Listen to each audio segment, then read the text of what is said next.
हाम्रो मन त बाख्रा जस्तो। बाख्रा चराउनु भएको छ कि छैन कहिलेकाहीँ यहाँहरूले? बाख्रो यस्तो जीव हो रे, कहिले नअगाउनेदेखि खाएको खाइ गर्ने, खाएको खाइ गर्ने, अनि बाँधे कराउने, फुकाए हराउने। अब त्यो बाख्रो हो, एउटा अल्छी मान्छेका घरमा बाख्रो परेछ। के आपत भयो होला त्यहाँलाई हेर्नुहोस्। अल्छी मान्छेका घरमा बाख्रो पर्यो, बाँधेको छ, कराको कराई गर्छ, फुकाएर छोडिदिन्छ, हराउँछ, खोज्नको हैरानी हुन्छ, हैरानी भयो। अनि उनले चाहिँ जुक्ति लगाएछ र उनले राजा कहाँ खबर पठाएछ, महाराज मसँग एउटा यस्तो बाख्रो छ जो कहीँ नभएको छ। कस्तो हो कहीँ नभएको बाख्रो? ल त्यसलाई यहाँ ल्याऊ। राजाले बोलाए, लिएर गए। के छ तिम्रो बाख्रो कहीँ नभएको, यसमा गुण के छ भन्दा, महाराज के भनौँ के बताउँ, खाएरै अगाउँदैन। हो तिमीले खुवाएनौ होला राम्रोसँग? होइन महाराज, खुवाएको, अगाउँदैन। ल ठिक छ।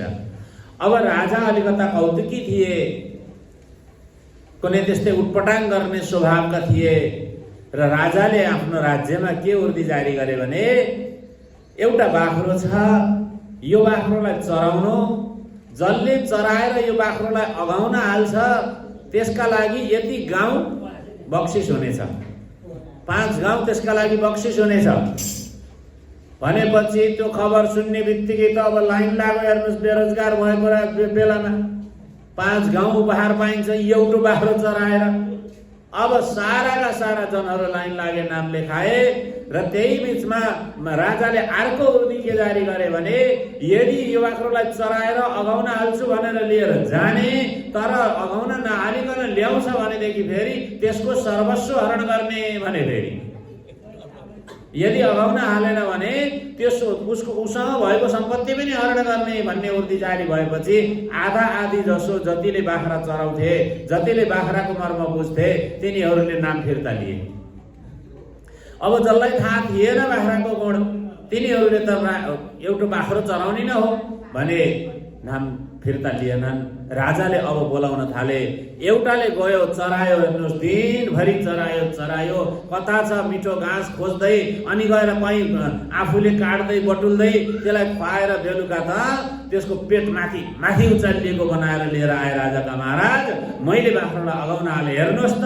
हेर्ने होइन बाबु, अगायो कि अगाएन त हेरेर थाहा हुन्न, परीक्षण गर्नुपर्छ। गर्नुहोस् महाराज। अब राजाले कलकलाउँदो दुबो एक मुठी ल्याएर यसो हल्लाइदिएका त बाख्राले गएर खाएन होला, च्याप्प खाइदियो। बाबु यहाँ आइजाऊ बोलाए। तैँले अगाएपछि खान्छस् कि खान्नस् भनेर सोध्यो उसलाई। खान्न महाराज।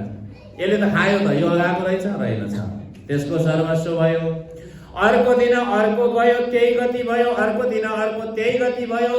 आज महिनौं दिन बित्यो। हेर्नुहोस्, महिनौं दिनसम्म लिएर गएका छन्, अलग अलग ठाउँमा लैजान्छन्, अलग अलग प्रकारका मिठा घाँसहरू खुवाएर त्यसलाई अगाउन हालेर लिएर आउँछन्। अनि गएर राजाले त्यस्तै गरेर परीक्षा गर्दा सबै फेल हुन्छन्। बाख्रो मोटाउँदै गयो। अब त महिना 2 महिनामा त त्यो बाख्रो धेरै ठुलो भयो, मोटाएर।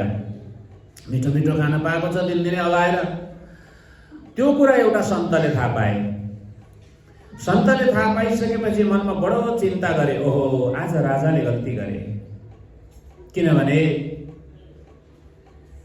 अनावश्यक रूपमा राजाले प्रजालाई दुःख दिँदैछन्, दण्डित गर्दैछन्। अब यसलाई रोक्नुपर्छ भने र ती सन्त गए। सन्तले गएर भन्छन्, महाराज मैले नाम लेखाएको त छैन, नाम टिपाएको त छैन, तर मैले अनुनय गर्छु, मैले विनय गर्छु। आज म यी सबै प्रजाहरूसँग पनि मैले अनुनय विनय गर्छु। म व्यतिक्रम गरेर यहाँ उछिनेर आएँ, आज मलाई पालो दिनुहोस्। बाख्रो मैले चराउँछु, यो बाख्रोलाई मैले अगाउन हाल्छु, मैले चराउँछु भनिसकेपछि राजाले भन्छन्, महाराज तपाईँ सन्यासी हुनुहुन्छ, तपाईँ महात्मा हुनुहुन्छ, अनि तपाईँलाई मैले दण्डित कसरी गर्ने? यो हुन सक्दैन, किनभने यो बाख्रो अगाउनेवाला बाख्रो छैन। त्यही भएरै म आएको हो महाराज। आज यो बाख्रो अगाउनेवाला छैन, तर यही प्रकारले गरेर तपाईँले सम्पूर्ण जनहरूलाई तपाईँले सजाय दिनुहुने भयो, दण्ड सजाय दिनुहुने भयो। त्यही कुरा रोक्नका लागि आज आएको हो। यो बाख्रोलाई मैले अगाउन हाल्छु नै। यदि मैले अगाउन हालिनछु भने हे जन हो, सबैले सुन्नुहोस्, तपाईँहरू सबैका अगाडि मैले भन्छु, मैले यो बाख्रोलाई आज अगाउन हाल्न सकेनछु भनेदेखि मेरो सर्वस्व त के लिनु छ, म सन्यासी हो, मलाई आत्महत्या, मलाई मृत्युदण्ड दिइदिनु होला। त्यही प्रण गरे सन्तले र राजाले विवश भए, बाख्रो दिए, सन्तले लिएर गए, चराए, मजाले चराए। कति बेर चराए त भन्दा यति खाइसकेपछि यो भोलिसम्म मर्दैन, यति खाइसकेपछि यसको प्राण भोलिसम्म बच्छ भन्ने जति त्यसलाई खाना दिए, मिठो मिठो खाना दिए।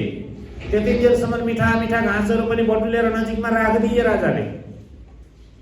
त्यसपछि जब त्यसले फेरि पनि खान थाल्छ, अनि ती सन्तले के गरे, एउटा लट्ठी हातमा लिएर जब त्यसले खान थाल्छ मुखमा हान्दिए। जतिचोटि त्यसले खान थाल्छ त्यतिचोटि मुखमा हानेको हाने गरेर दिनभरि त्यो बाख्रालाई डुलाएर मिठो मिठो घाँसमा लगेका छन्। अनि गएर उसले जब खान थाल्छ त्यति बेला मुखमा हानिदिन्छन्। दिनभरि डुलाए, बेलुकासम्म त अब त्यो बाख्राले तल टाउको लाने नलाने भयो। हिजो अस्ति पेट माथि माथि उठेर आउँथ्यो, आज पेट दावा लागेको छ। लिएर आए सन्तले, महाराज आज बाख्रो पूर्ण रूपमा अगाएको छ। राजा दम्म परे, ओहो विडम्बना, हिजो अस्ति त त्यत्रो माथि माथि पेट आएको हुन्थ्यो, आज झन् पेट जोडिएको छ, कसरी अगाउँथ्यो महाराज? मैले हजुरलाई दण्ड दिनुपर्ने अवस्था गराउनु भयो, हजुरले नै गराउनु भयो भन्दा मलाई स्वीकार्य छ। यदि यो बाख्रो अगाएको रहेनछ भने म मृत्युदण्ड लिन स्वीकार गर्छु। महाराज परीक्षा गर्नुहोस्, हजुरले कसरी परीक्षा गर्नु पर्यो? यसले त खान्छ, यो अगाएको छ महाराज, यसले खाँदैन भनेपछि राजाले हिजो अस्ति जस्तै गरेर त्यही कलकलाउँदो दुबो लिएर आए, बाख्रालाई यसो देखाइदिएका थिए। बाख्राले त्यो दुबो देख्ने बित्तिकै अनि त्यो दुबो नखाएर बाख्राले के गर्यो, सन्तलाई हेर्यो। सन्तका हातमा लट्ठी छँदै थियो, लट्ठी यसो हल्लाइदिनु भयो सन्तले। अब त्यो दुबो देखाएका थिए राजाले, यताबाट उता फर्कियो, हेर्दै हेरेन, खाएन, बाख्रो अगायो। भन्नुको तात्पर्य के भने भक्त सज्जन, यो हाम्रो मन छ नि, मन, यो हाम्रो मन भनेको त्यही बाख्रा जस्तो छ नि। जति खाए पनि नअगाउने, जति भए पनि नपुग्ने। यो भएपछि त्यो चाहियो, त्यो भएपछि त्यो चाहियो, त्यो भएपछि त्यो चाहियो। हेर्नुहोस् त, कल्पना गर्नुहोस् त, बाल्यकालदेखि आजसम्म आफूले हामीहरूले गरेका परिश्रम, हामीहरूले परिश्रम गरेर पूर्ण गरेका, इच्छा पूर्ति गरेका, कामना पूर्ति गरेका चिजहरू के कहिल्यै मन सन्तुष्टि भयो त? एउटा पूर्ति गर्यो, अर्को चाहियो, अर्को पूर्ति गर्यो, अर्को चाहियो, बढ्दै गयो, बढ्दै गयो, बढ्दै गयो। यसै गरी बढ्दै जान्छ, बढ्दै जान्छ, बढ्दै जान्छ। यो मन कहिल्यै पनि शान्त भएर रहँदैन र यो चित्त कहिल्यै शान्त भएर रहँदैन। यो चित्त भनेको के हो त भन्दा तिनै वासनाहरूले भरिएको स्थान हो। चित्तमा वासनाहरू भरिएका हुन्छन्, वासनाको भण्डार हो। त भगवानको नाम जपले के गर्छ त भन्दाखेरिमा ती वासनाहरूलाई हटाइदिन्छ। ती वासनाहरूबाट वैराग्य, जसरी ती सन्तले बाख्रालाई पिटिकन त्यो दुबो नहेर्ने बनाए, त्यस्तै प्रकारले हामीहरूले पनि यो चित्तलाई नित्य निरन्तर भगवान रूपी नामबाट, भगवान रूपी नामले त्यो चित्तलाई पिड्दै के गर्नुपर्छ? विषय वासना रूपबाट अलग गर्नुपर्छ।